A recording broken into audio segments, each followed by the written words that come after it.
Hello guys! Welcome to my vlog. So ito ang buhay parokya bilang parish secretary and pastoral ministry ko na rin sa simbahan.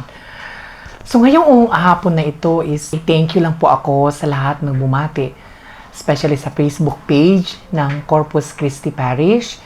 So pinost po kasi doon yung parish secretary. So marami po nag-send ng kanilang mga greetings. Hindi ko po ma-replyan lahat kasi I'm working from office hours from 8 to 5.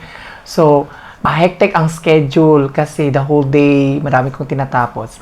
So, magsasabi lamang po ako sa inyo ng maraming salamat po sa mga bumati, sa mga prayers ninyo, sa mga wish ninyo para sa akin. At sana suportahan niyo po patuloy palalo ang aking Feed the Hungry na nakapagbigay po kayo ng saya sa 100 na mga kabataan ng sa convent or sa community na under kay Sister Janet Gargar. So, maraming salamat dahil po sa tulong ninyo, especially sa mga donors ko. Nakapaglikom po ako ng worth 55,000 pesos.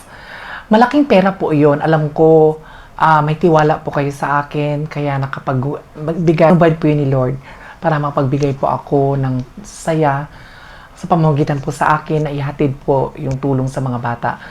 So sa mga nagme-message po kasi sa akin sa personally, alam ko po ko rin po kayong tulungan. Sana makapagbigay man ako kahit magkano pa sa share, the hungry, tuloy-tuloy lamang po iyon. So sa mga nag-message, antayin niyo. Maraming salamat sa lahat at patuloy niyo po akong suportahan at ipagdasal.